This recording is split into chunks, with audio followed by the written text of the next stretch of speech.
मिस्र के फेरो संभल जाओ, तुमने ऊपर वाले का कहना अभी तक नहीं माना। मेरे लोगों को जाने दो, दुनिया की कोई भी ताकत मुझे तुम्हारे सामने झुका नहीं सकती मोसेस। तुम भरी दोपहर में मिस्र के आसमान में अंधकार फैला हुआ देखोगे और फिर उसकी मर्जी के आगे झुकोगे। सावधान, तूफान आ रहा है, ताकि तुम्हें ऊपर वाले की ताकत का एहसास हो। 7 दिनों तक अब मिस्र प्यासा रहेगा। और परमेश्वर का कहर बरपा और मुल्क में तरह तरह की बीमारी फैली। परमेश्वर फराओ का दिमाग पलटने के लिए मिस्र में 10 महामारियां भेजेंगे।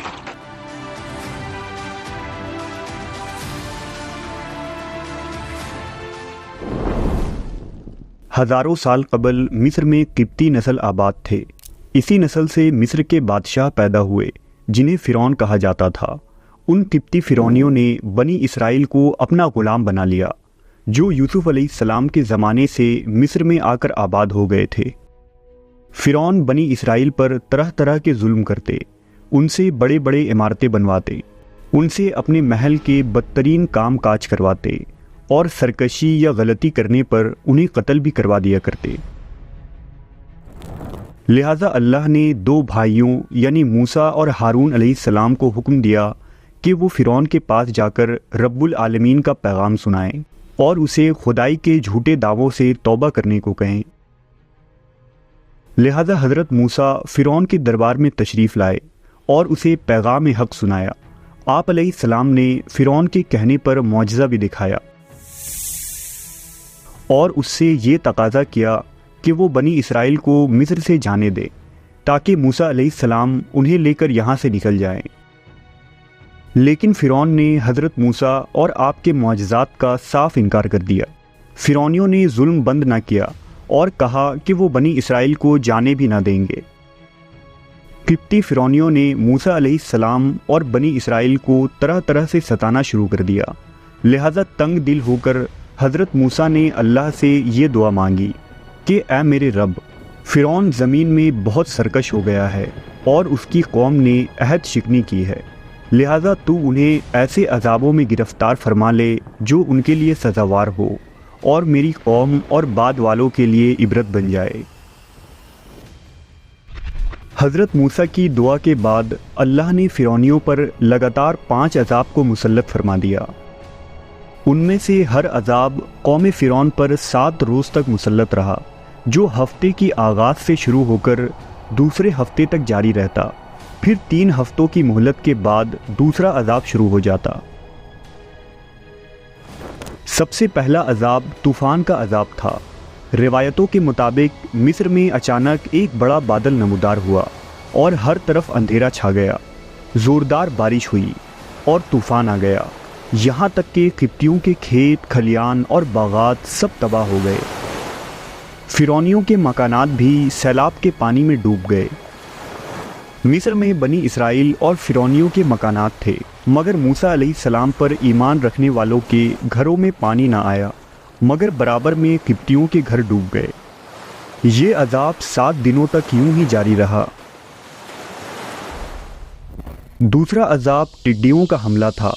मिस्र में टिड्डियों के कई बड़े झुंड दाखिल हो गए और लहलहाती फसलों को चाट लिया, यहाँ तक कि ये टिड्डी किप्तियों के घरों के अंदर और बाहर लकड़ी से बनी हर चीज़ को खा गए।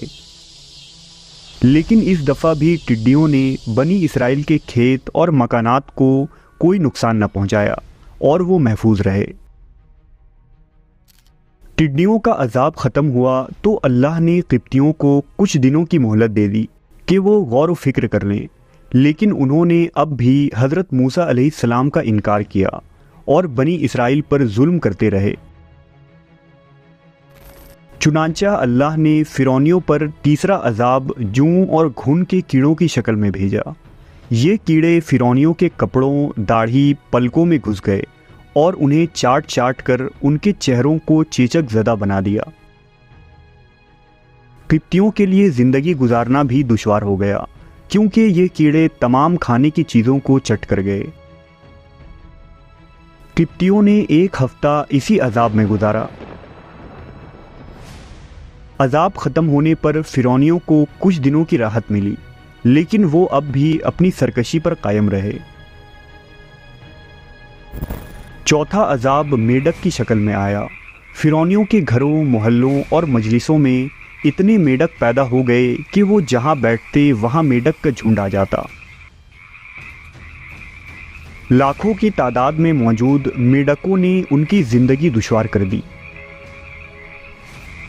ایک ہفتے بعد جب یہ عذاب ختم ہوا تو قبطیوں کو آخری مہلت ملی، لیکن اس دفعہ بھی وہ اپنے کفر پر قائم رہے اور فرعون بھی اپنی ضد اور خدائی کے دعووں پر قائم رہا۔